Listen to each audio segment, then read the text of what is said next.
Good evening, everybody. Welcome to another edition of ILEETA Live. It is, what month is this? This is July already. Good grief. We're cruising through this summer and hope everybody's nice and cool. Here in Colorado, it's, I don't know, somewhere around 100 degrees. It's hot up here. So sounds like it's hot in Texas and hot in Florida where Fletch is at. And we're excited to have you guys join us. We have Billy Etheridge, Todd Fletcher, and our special guest.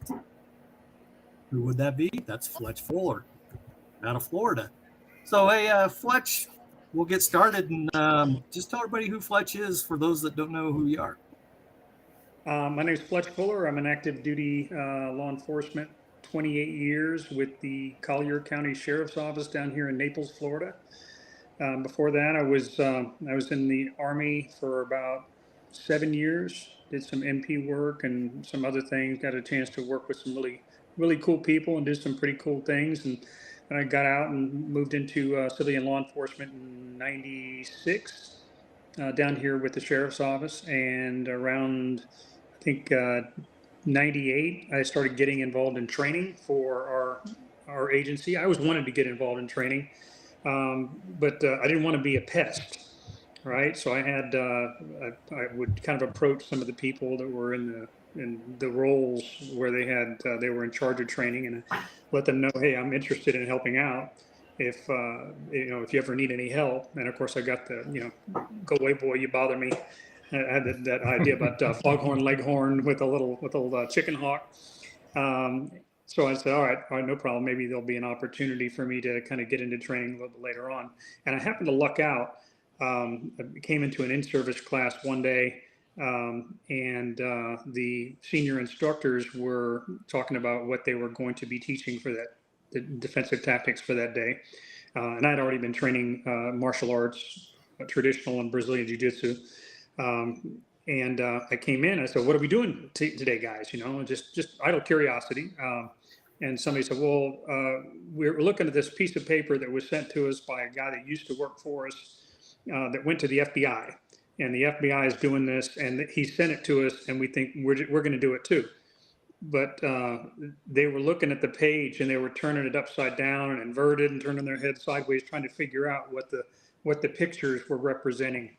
And somebody said, hey, Fletch, you do this stuff, right? I said, yeah. He said, cool, good, you can help. So that was my foot in the door. And that would have been probably 1998. And from there, I kind of took off with it. Eventually, the people that were senior kind of stepped aside, moved on to greener pastures. And I was asked by a mentor of mine, J.J. Carroll, if I would take lead on defensive tactics at the agency. And that was probably 99. And I had just recently graduated the DT instructor school, but I was doing so much training on my own. I just, it was something that was my passion. And that's pretty much, I did it as an augmentee, as a part-time instructor, like most people do. And eventually, after doing that for many years, right around 2004, 2005, they opened it up and they created like a full-time position. So I was very fortunate, and I tell people I'm the luckiest person. I have the best job in the agency because I'm probably one of the only people that actually had a position that was kind of crafted and cut out sort of just for me, right? I had people telling me, no, we wrote the job description based upon your resume. I said, oh, wow, that's kind of humbling. So I try to live up to that.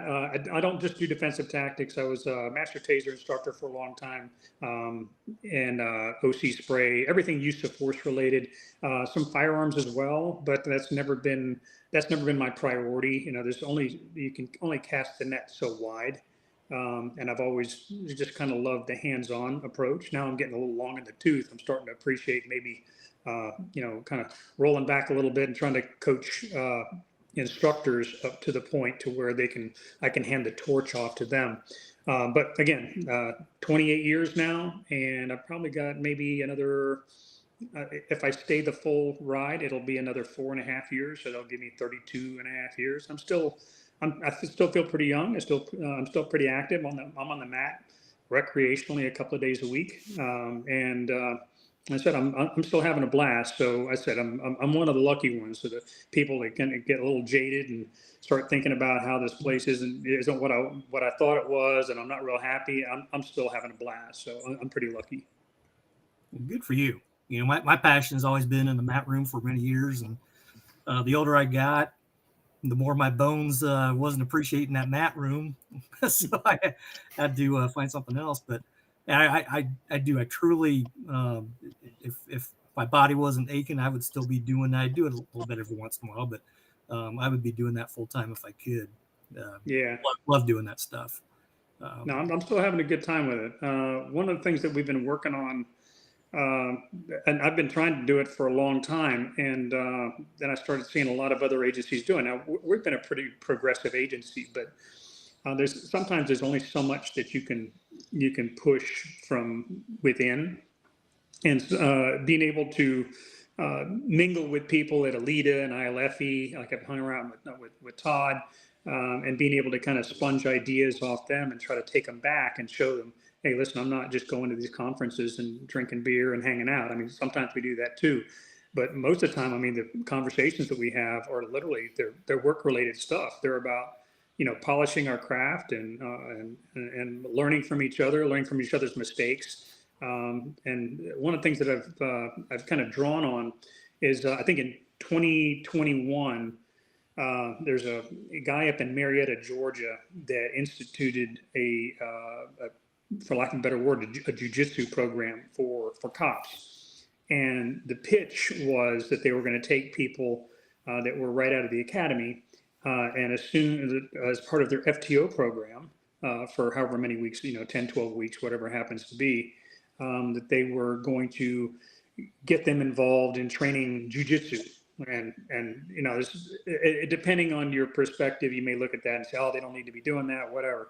But I kind of look at it from the standpoint of some kind of activity like that for a new generation that may or may not have ever been in a physical confrontation, and may have never played hard contact sports. It might not be a bad idea to give them a little bit of a taste of something like that in a progressive way. Obviously, it's got to be done safely.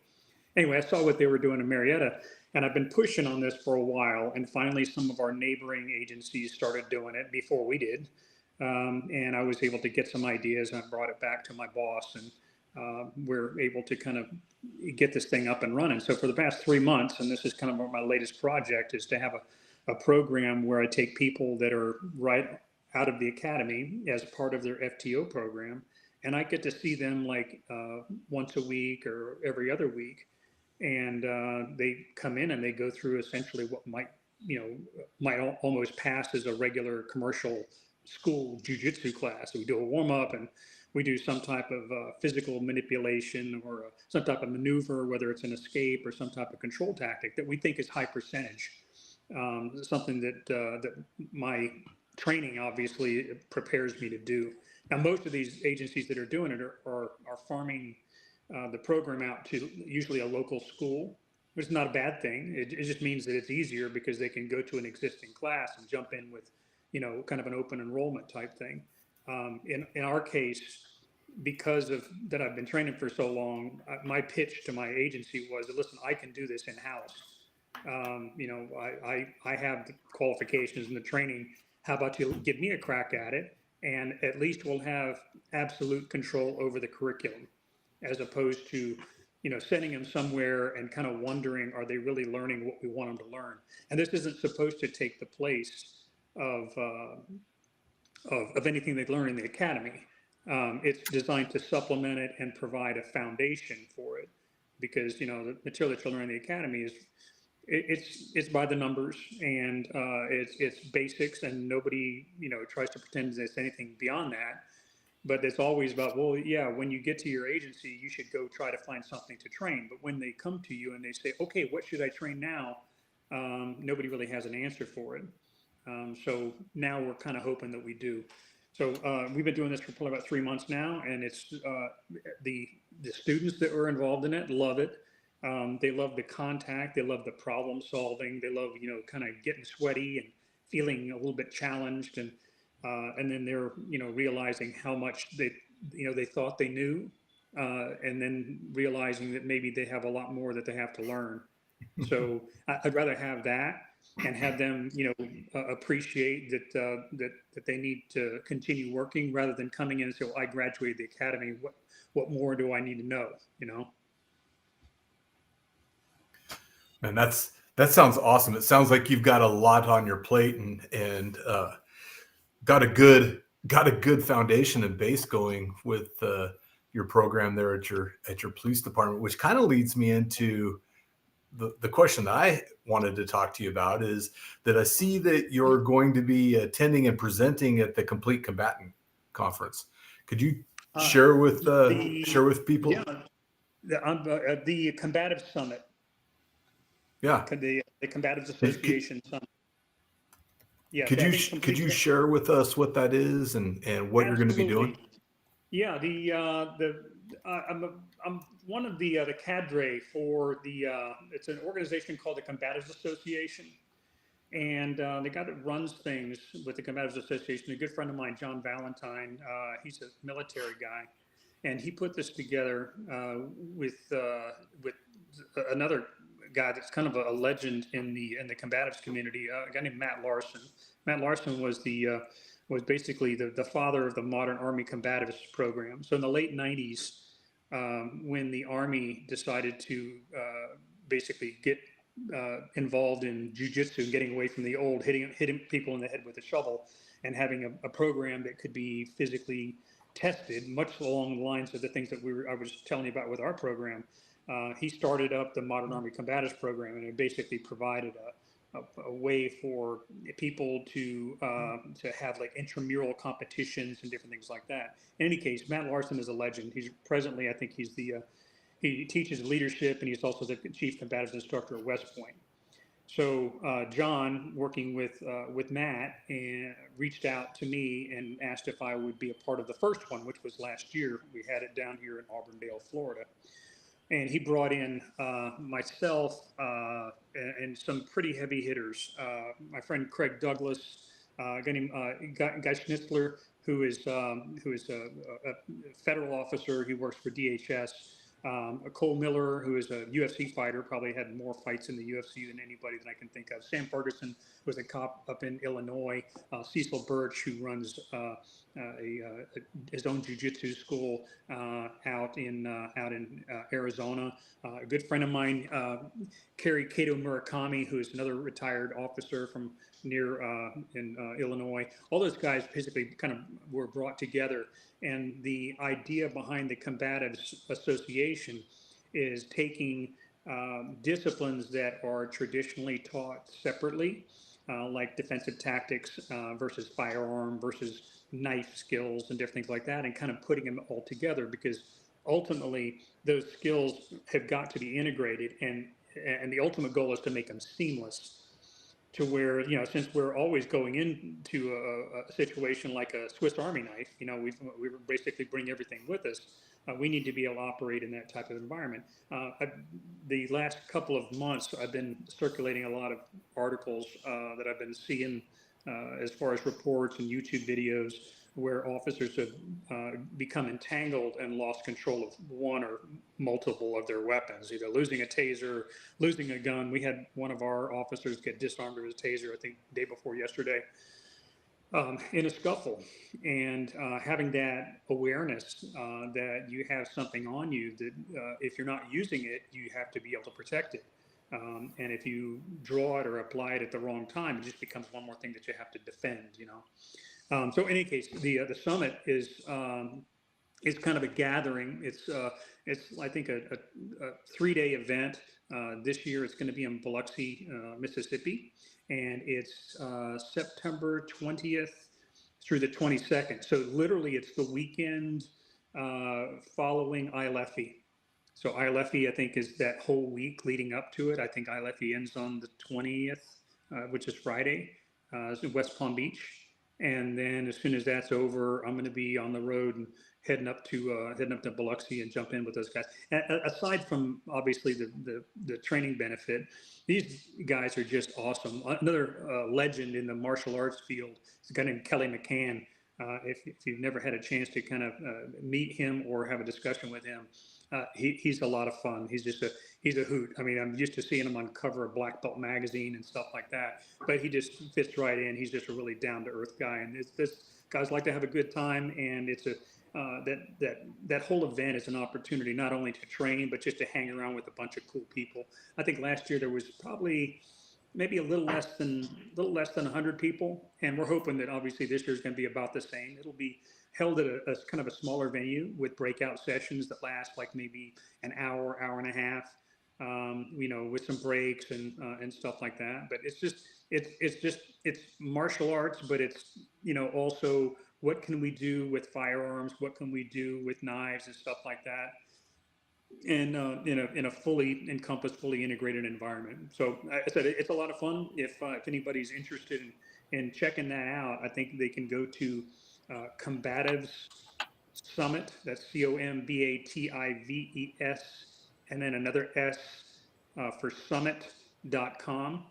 And that's going to be there'll be information on there on how they can register for it and everything else. I think they extended out the early bird pricing on it. So, but hopefully, I mean, we'll get some people maybe that hear about it on here that we will get a chance to train with once we get out there. And getting out there to train with guys like you and Kelly. I mean, Kelly's a certified badass. His facility, the Crucible, is and the guy's impressive. So if anybody's got the opportunity, that'd be a great place to go spend some time. Well, he was really intimidating when I first met him, but he just came up and he'll shake you, he'd give you a warm two-handed handshake and say, "Nice to meet you." And if you had a question, whatever, he'd sit there and talk to you. And I'm just like, holy smokes, you have this idea when you're like the little kid coming in and you're looking up at your elders and you're ever wondering if you're ever going to get a chance to sit at the big kids table, So again, hanging out with those people, with Kelly and Craig and John, it's just, to me, it's a dream come true. That and ILEETA are pretty much my big things. I always love going to ILEETA as well, but I mean ILEETA and Combatives Association Summit are, to me, are top of the food chain. That's awesome. Billy, this is your first time being a co-host here. I'd like to throw it over to you and let you ask your first question on ILEETA. Yeah, so preparing for this, I didn't really know what to ask. I've never been a big DT guy. I've got 2 replaced shoulders, so I'm always worried about getting hurt because it always happens at DTs. So I went and talked to my DT instructor for our department, and I asked her, I was like, "Hey, what can I ask Fletch about a DT program?" And she asked, what is it you do with all the new stuff coming out all the time, all these new ideas, all this newfangled stuff? How do you vet the new programs and stuff like that you want to implement at your department? She doesn't have a background in martial arts of any kind, or she just jumped in with both feet and said, "Hey, somebody needs to do this at our department." She's wanting to do it. And she said that is what I really struggle with, is knowing what is good and what is just a waste of time or what can hurt our people instead of what is really good techniques.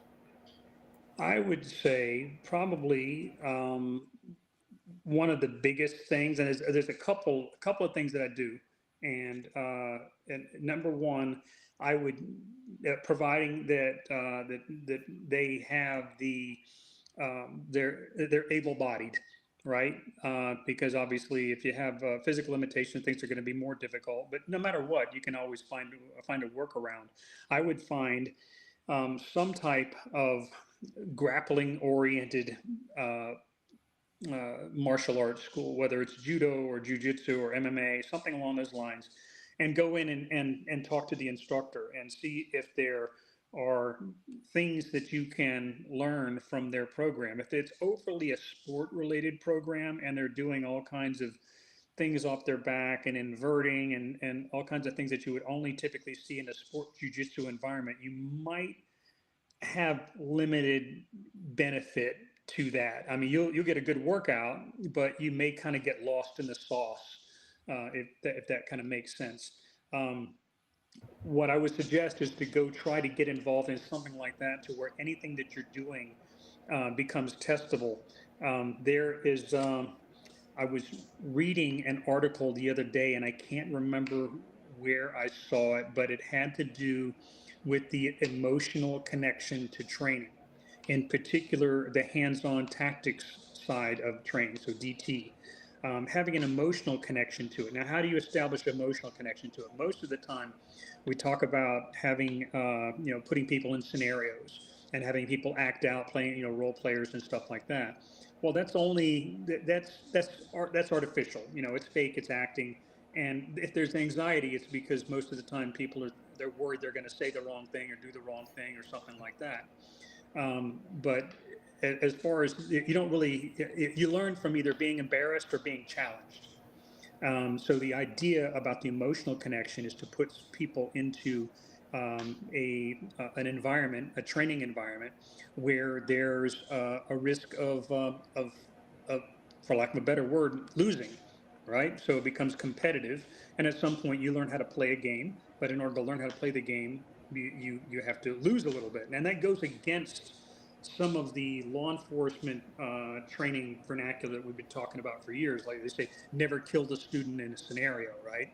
Because it's not because they can't benefit from it. It's because you have such limited training time, and they don't rebound from failure, right? If you come in and I'm only going to see you one time a year or once every other year, then if I kill you or beat you in that training, whatever, you go away thinking, oh, there's nothing I can do about it. Well, if you're involved in regular training and more frequent training, then I can beat you up, right? I can show you the consequences of your mistakes and whatever, and I'm counting on the rebound, because you got beat up or you got tapped out or whatever it happens to be, and you go home and you go, I don't want that to happen again. So you get competitive, right? Just like you learn how to shoot better, maybe by going to competitions and getting your clock cleaned, right, Todd? Yep. Right? So you learn. Yeah, Billy gets beat a lot. So Me too. Crystal. Me too.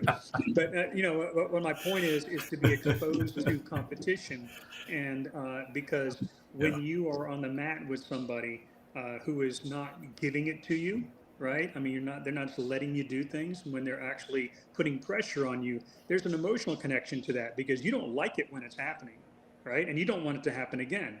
And that's a lot closer to a real fight emotionally, because all of a sudden now you have an investment in it. So now everything that you learn while you're in that I guess aroused state, all of a sudden becomes deeper entrenched, right? So there's this whole psycho reasoning behind training in activities like that and martial arts training like that, because you can't replicate that with by the numbers training, where all you do is just basically, I show you this by the numbers, you regurgitate it back to me. Okay, you do it faster and harder, but there's still no content to it. It's still you just doing something that you just memorized. So if you have somebody that was looking to enhance their training ability or their credibility as an instructor, I would first say, go try to find something and train on your own. And then what I tell people is, listen, it's maybe the whole jiu-jitsu thing isn't for you, but go do it for 6 months. Commit to it for 6 months, because I promise you, with 6 months exposure to that type of activity, it's kind of like a 6-month immersion thing to shooting.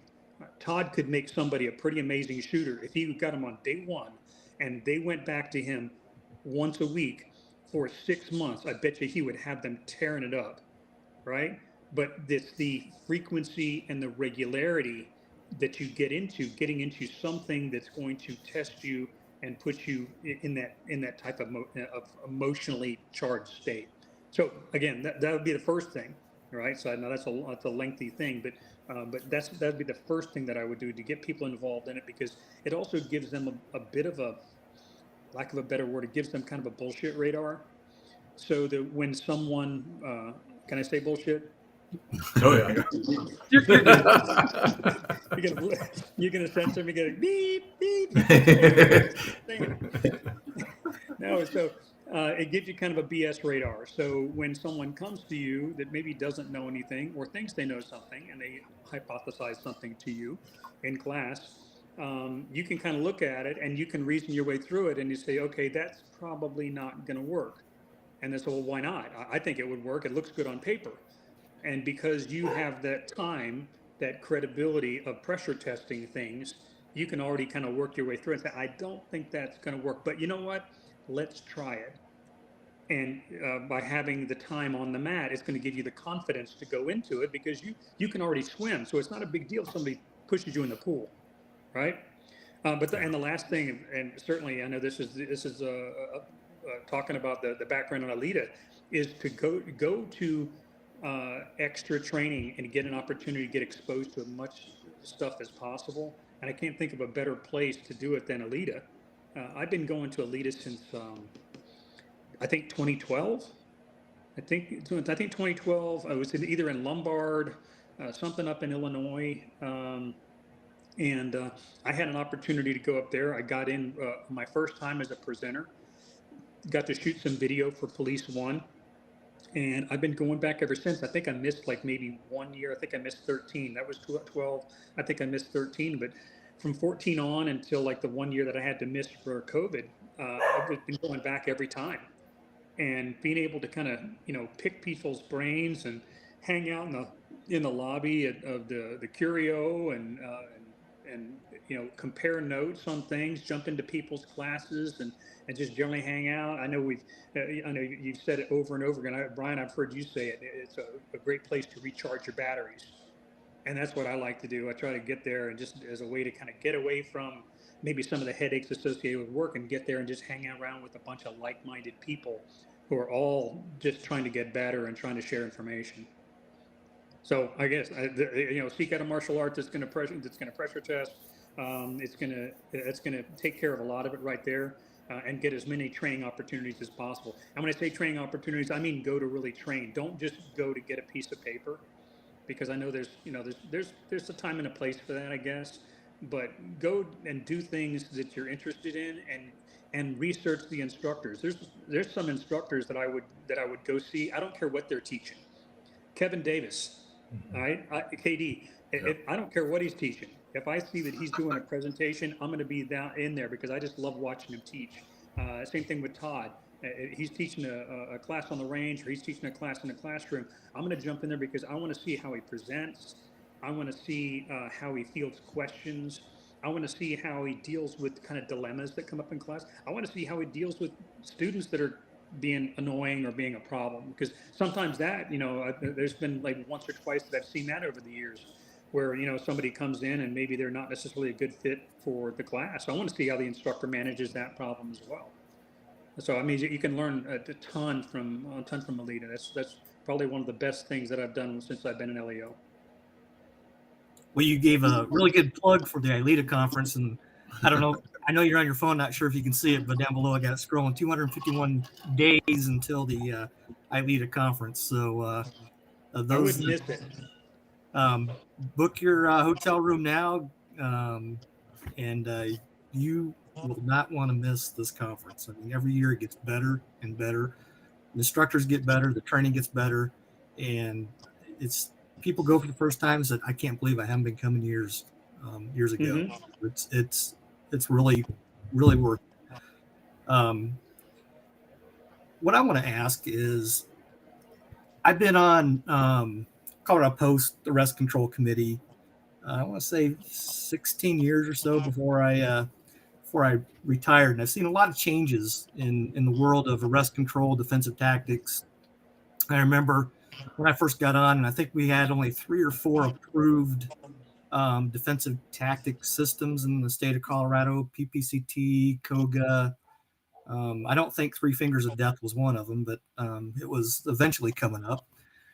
And we've evolved to where a lot of agencies were doing what we call a hybrid, where they would go get certified at Krav Maga. And I'm a huge Krav Maga instructor. That's what I've been teaching for years. KOGA, PPCT, and they take the best techniques and tactics from each system, and they put their own defensive tactics training program together for their agency. Of course, it has to be approved by post, but that's something I've seen over the years. One of the positive changes I've seen in defensive tactics.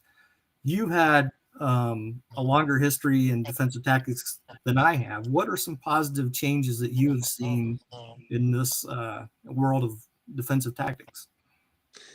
Well, I know I was talking a little bit about before the program that we've started developing, and it's not me originating it. I mean, the idea behind it is to take something that that requires people to go body on body and to deal with some sort of resistance.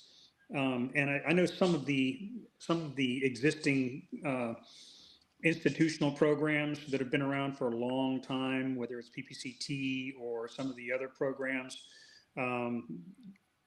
There was a kind of a reliance on sometimes small joint manipulation, wrist locks, finger locks, different things like that. And I can understand there's a value in that, but the problem is you can't train that with any spontaneity.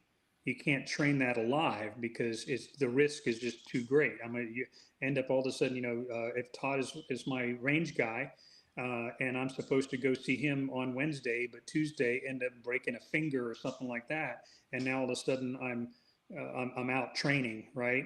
And as soon as you start breaking people in training, obviously you're on a short fuse before somebody pulls the plug on whatever it is that you're doing. So there's a fine line. Probably one of the best things that I've seen was going from the original like Aikido oriented programs with a lot of wrist locks and a lot of cooperative things that you typically drew from like maybe samurai type Jiu-Jitsu and stuff like that, which is all well and good. The problem is the one element that was typically missing was the element of progressive resistance. So you never really got to see that just because, the reasoning was always, well, we can't do it live because the things that we're doing, as soon as we go live with it, somebody's going to get hurt. So you got two ways to deal with that. You can either do what Kano did with judo and remove some of the more dangerous techniques and make it to where you're working against the large joints and make it more about using momentum and isolating limbs and stuff like that, and staying away from fingers and gouging eyes and stuff like that. Understanding that you can do that, you could do that for real. I think that's a better way to go. All right, because the alternative is just to basically remove any resistance whatsoever. I think one of the things that's kind of missing in a lot of programs is officers don't know how to train, right? So if someone is involved in a program that has a sportive, element to it, I think you can teach them how to train, and you can help them learn how to, I guess maybe the word is modulate their intensity, right? So I know that if I'm working with my friend Todd and we're on the mat, then we're not going full blast, and we're able to check our egos, right? Because we have a training relationship. I'm going to give him what we agree to as far as the level of intensity, and he's not going to become insecure about it and worry about trying to turn it into a fight. So everything becomes an escalation, right? It's the arms race. So being able to kind of control it within sort of a game and kind of put those other things off to the side, I think that's a better way to go. I think with the direction that a lot of the larger agencies are going towards, I say Jiu-Jitsu related. I don't want me to just kind of keep pushing Jiu-Jitsu, but I think that is the future of training for the next generation, because I think the next generation of officers that are coming out are going to be less. They're going to be less convinced by some of the original pitch that we had for the older, more existing institutional programs. I think they're going to look at that and they're not going to be nearly as enthusiastic, because this generation is growing up with mixed martial arts, right? They're seeing fighting on a regular basis, and they're seeing recreational fighting. They're seeing that they could go down to one of 10 schools in their town and learn these kind of things. Then what are we offering them if we can't offer them something that is at least in that same ballpark? If we just say, we're going to show you some stuff, but the only stuff we're going to show you stuff that you can't really test because somebody's going to get hurt. All right. I think the whole thing is have something that has a sportive component to it. I think that's the direction DT is going, right? So there's a bunch of people that are providing things like that. Obviously, Gracie Survival Tactics has been out there for a while.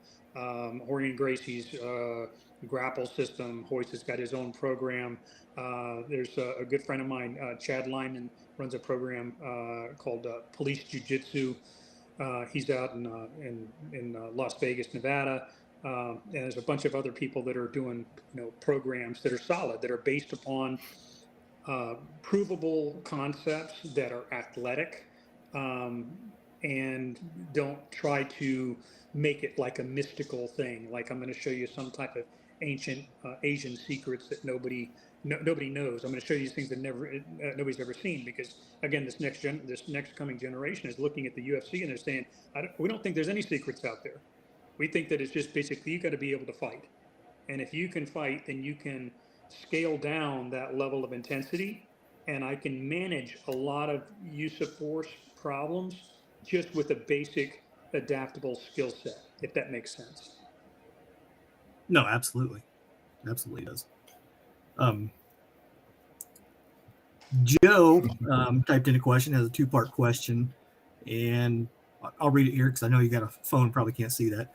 With limited time, time is always an issue in any training that we do, whether it's, firearms, defensive tactics, or anything. But with limited time, what would you say is the highest payoff, best way to spend that limited time? And what would you say to those that say, we just don't have the time to train? I'm going to be really morose here for a second and say, well, do you have time to plan your funeral? Right? A friend of mine, Paul Sharp, said you can't train too much for a job that can kill you. Now, I realize that's not a motivator, right? That's like a fear mongering tactic. So I threw that out there because I understand that argument's out there, but that doesn't motivate people, right? That may fire somebody up for like maybe a short period of time, but I will tell you, getting involved in something, some type of activity, some type of training activity that you enjoy is going to make it a lot easier. If it is something that is a burden, something that is just too much like work, then you're not going to stick with it. All right. So going back to the jiu-jitsu culture that I've been in for 25 plus years, everybody comes in the door looking for self-defense. Open enrollment. They're all private citizens. They come in. They look for the black belt instructor, and they say, "What can I learn? I'm here to learn how to defend myself. I was attacked. I'm worried that I'm going to be attacked. I'm worried for my personal safety. I want to protect my family. All these stuff like this. I want to learn this." But if they stick around, it's not to learn self-defense. They stick around because they like it. They stick around because they enjoy what they're doing. Just like if I come to Todd and I say, "Listen, I want to learn something about. I want to carry a gun. I want to do this. Blah blah blah blah." Right now, if that's all I want, then probably then my lifespan as a student just to do self-defense is probably going to be replaced by the fun stuff that I'm going to see Todd doing. I'm going to see his level of performance, and I'm going to say, "Wow, I really wish I could do that." And then Todd's going to get probably show me some type of competition-driven game that's going to help me manage my own performance and get me to the point where I want to get better. And eventually, the whole self-defense thing becomes kind of an afterthought. It's a byproduct. I become more physically resilient, more mentally resilient, just because I'm doing it, and I'm doing it because it's fun.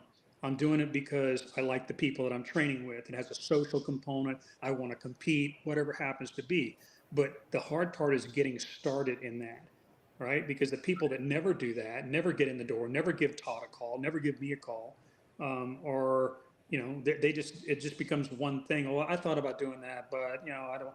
I'm worried I'm going to get hurt, whatever, something like that. Or I don't have the money to go, buy a gun and buy all this extra ammunition to shoot and get really good. I'm not worried about that, so I'm just going to get my concealed carry permit, and I'm going to be satisfied with that, right? So if people are looking to get good, and get to the point where they have confidence, it just needs to be something to where they enjoy it enough to do it to the point to where they no longer keeping track of their progress. They're doing it so much that they are just having fun with it, and their performance, them getting better is just kind of a byproduct of it. I don't know if that answers the question, but I mean, that's me kind of rattling stuff off. And I think that goes to what you were saying earlier, also about how you've established this program within your agency, in your field training program, or during that same time. You're kind of creating a culture and expectation, a desire, hopefully, that you're going to plant that seed, a desire to continue training into the future, those types of things, and also that learning how to be a student, right? And that is absolutely critical. That's one of the things that's been a problem with the traditional way that we've done DTs in law enforcement. It's like, oh, nobody wants to go to DT training because that's where people get hurt. Admin doesn't want people getting hurt and going to DT training. Guys don't want to get hurt or go to DT training because they're going to get hurt. And that is one of those reasons that a lot of agencies cut back on their DT training, because, well, we can't offer realistic resistance. Well, you can and you can't, right? There's a time and place for everything, but you don't know when you can and when you can't. So it turns everything into, a hammer and a nail, right? You're just always either going 100% or you're just standing there like a limp noodle. But the culture that you're establishing with your program, I think, will help long term to overcome some of those issues and create a culture of training, rolling on the mats within your department. And that's a great thing. This guy's good. Well, I can fake it. It always helps when you have that's why that's one of the reasons I love talking to Todd, because he gets it and he knows what I'm saying, even if I'm garbling it up. I mean, he kind of deciphers it. He said it better than me. I should just send him in my ideas. No, man, I love listening to it because it excites me. It makes me excited. It gets me enthused about where our profession is going into the future and what the next level of professionalism is going to be, right? And it's guys like you that are starting it. So keep it up. I appreciate it, brother. I think it boils down to, damn, Fletch, I'm ready to jump in your class. It boils down to an instructor that is passionate, that studies and continues to be the student of your jiu-jitsu, whatever you're teaching. Whether if you're teaching instructor development, if you're teaching firearms, you are continuing to be the student to make sure you deliver the best quality, with a little bit of fun and something that people will want to come back. And so you have that passion. You exhibit. I see it in your face. I see it, and I can hear it.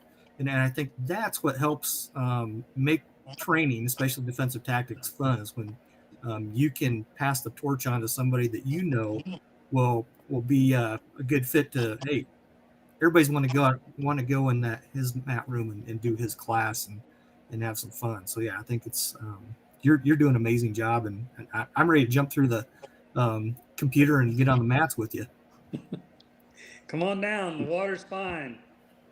Yeah, it takes me back to when I started my department, and the arm bar and the chicken wing was the end all be all. And the first time I tried it in the mat room, I was the biggest guy, and so it worked every time. And then I go out and I start wrestling with a 300-pound guy, and he turns around and looks at me like, "What are you trying to do to me?" and laughs at me.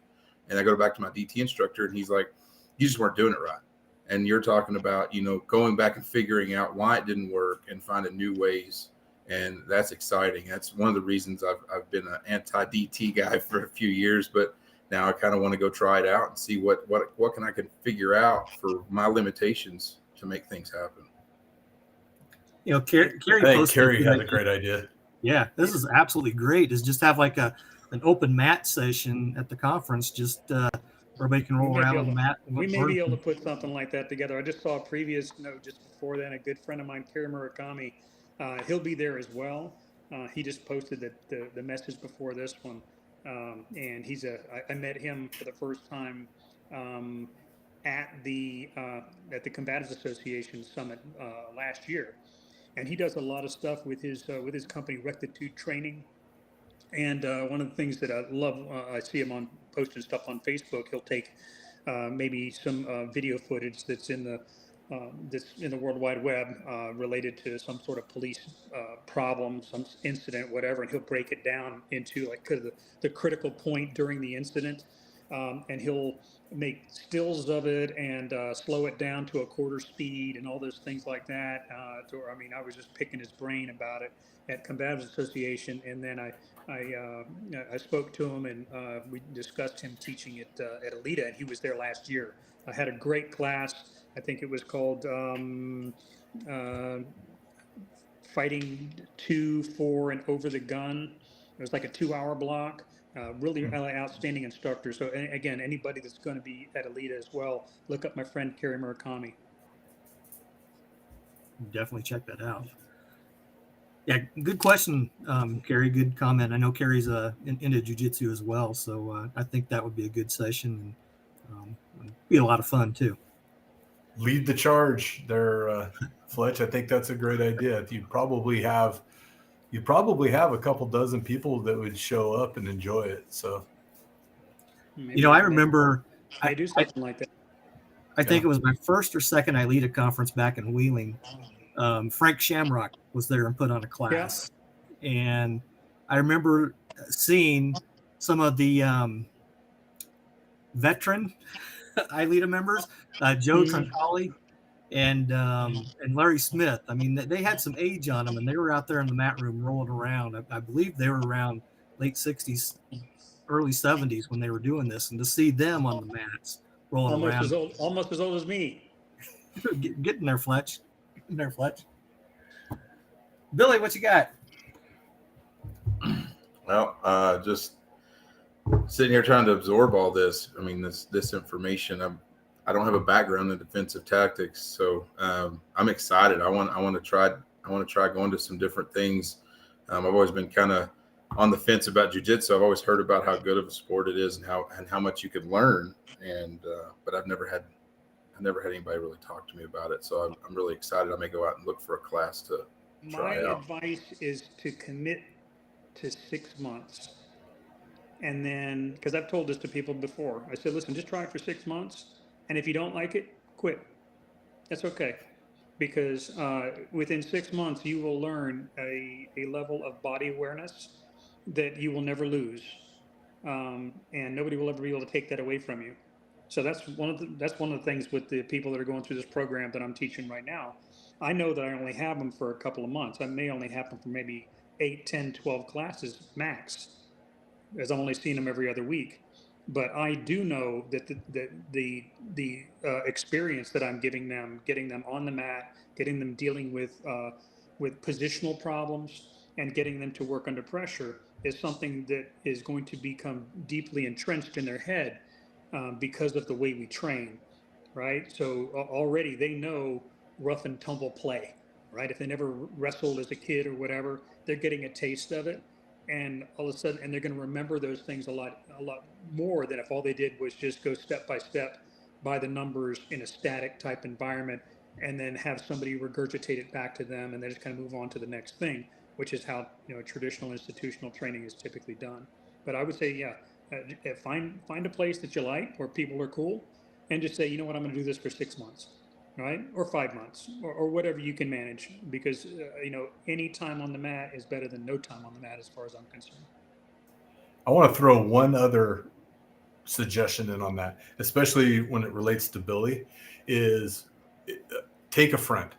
take a partner that you can hold each other accountable, and you're relying on the other one to be there. They're relying on you to be there. And Billy, you got Karen. That's the perfect opportunity to get the DT side and the gun side kind of thinking together. Good idea. Definitely have to try that out. That's what we call a BOGO. In the martial arts world, we call that a BOGO. Yeah. We're getting kind of towards the end, but I did want to hit on one topic, Sure. and positional asphyxia. What's your Okay. thoughts on, here in Colorado, they've kind of semi-outlawed prone position. You can prone somebody out, handcuff them, and then you got to get them back up. I mean, they were really close to outlawing prone position altogether. Talk to us about some positional asphyxia issues. I know it's a hot topic in some places throughout the U.S. I think that there's something called institutional inertia. And that happens when administrations kind of lock on to one concept or something they think is a hot button topic, and they kind of run with it, and they tend to dismiss things that come in conflict of it. Positional asphyxia is controversial for a couple of reasons. Number one, you got people dying in custody and in close contact or in direct contact with law enforcement officers. So there's always going to be,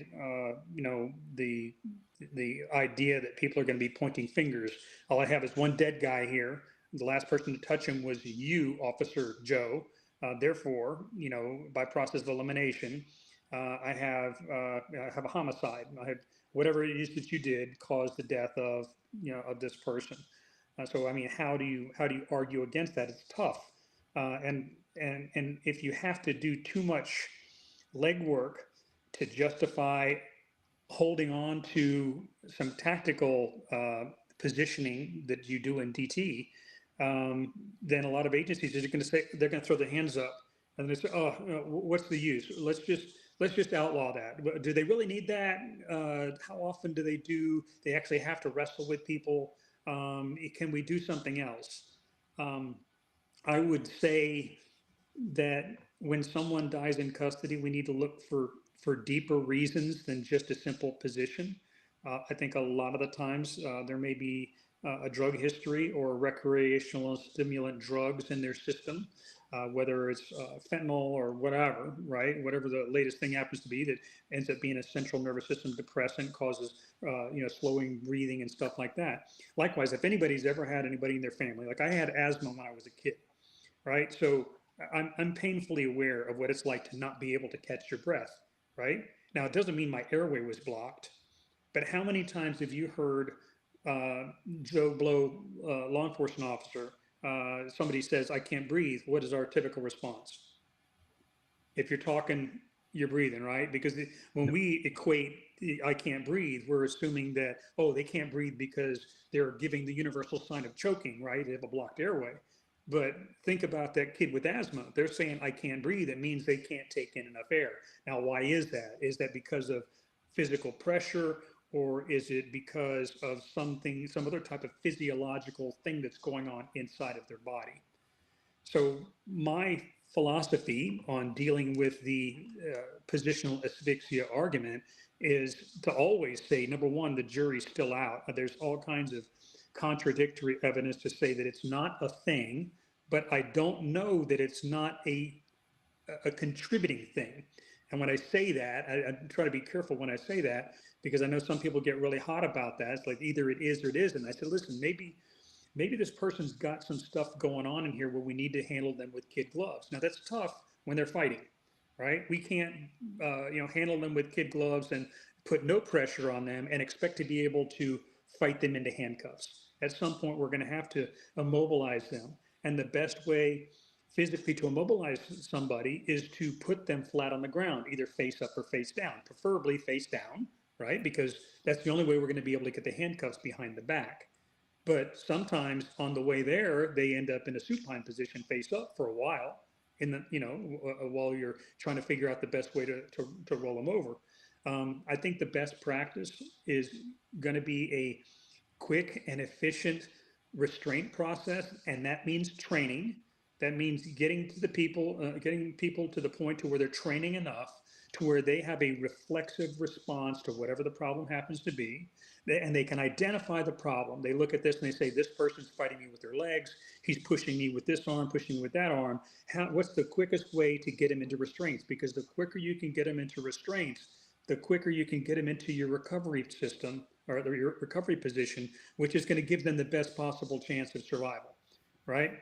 But there was a story. I know you get just a couple of minutes, but I just want to put this out there real quick.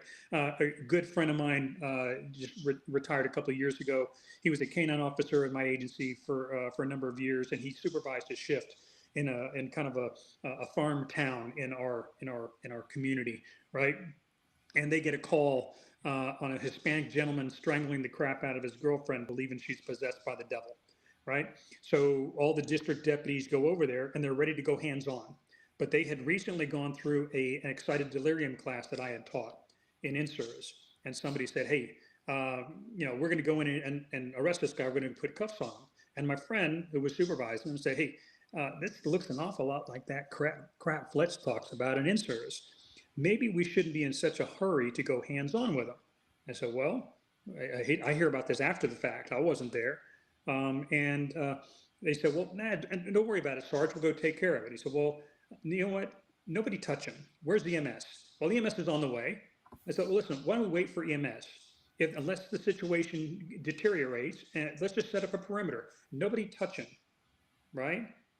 Because they knew that as soon as you touch them, then it turns into an entanglement, and the entanglement escalates, and eventually you have, again, possibly somebody expiring in custody. So they didn't even go hands-on. EMS rolls up, they wrestle him into restraints, get him in the soft restraints. Halfway to the hospital, he's dead in the bus. Now, what does that tell you?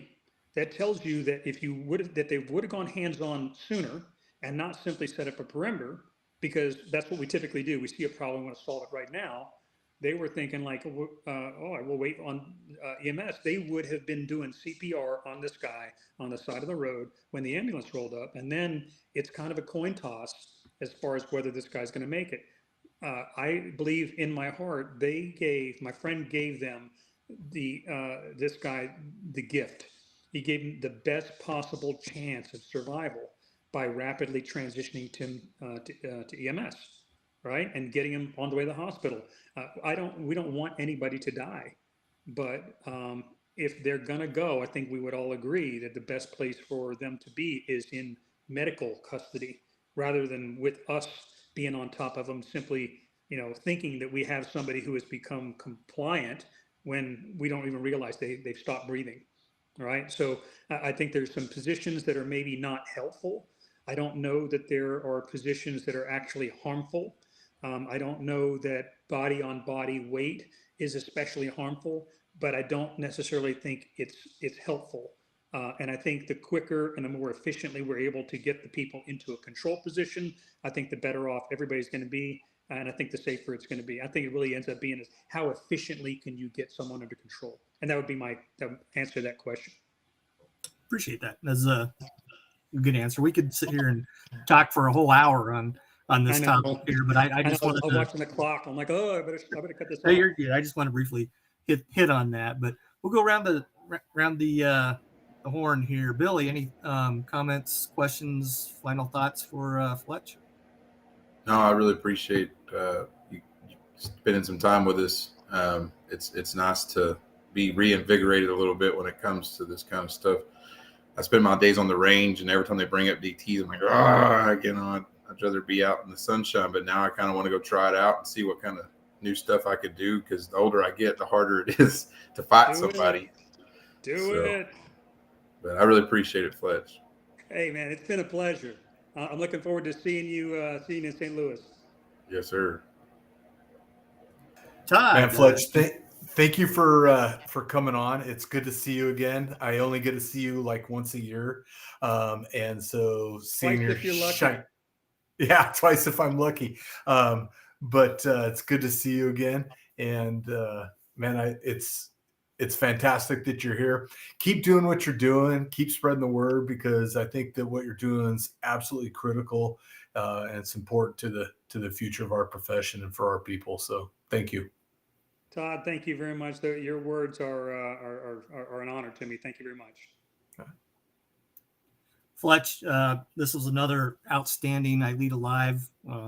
As a defensive tactics guy, you're our first DT guy on ILEETA Live in the last couple of years. So thanks for coming on, and wish we would have had more time, but maybe we'll chat again. This was a blast. Thank you very much, Brian. Hey, no problem. Before we jump off here, 251 days left until the ILEETA conference. Get your proposals in. You got until October 31st, and we would love to see a lot of new faces teaching a lot of classes, so we can learn from some new, fresh, young law enforcement instructors. If you haven't done so already on our YouTube channel, go ahead and subscribe, like to that. And finally, my last note here, ILEETA Journal. I know Fletch is dying to get an article in September 10th. You got plenty of time to get that article to one of the ILEETA Journal editors. So great conversation, guys. Billy, thanks for jumping on here, and you did a phenomenal job.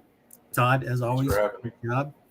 And Fletch, just hang on. We're going to end the stream here in a second. Just don't go anywhere. Just stay on once I end the stream. So to everybody out there in ILEETA world, wherever you're at, across the pond, the United States, Canada, thanks for being here. Thanks for being a member. If you're not a member, go to ILEETA.org and get your application in, and we'll see you in March.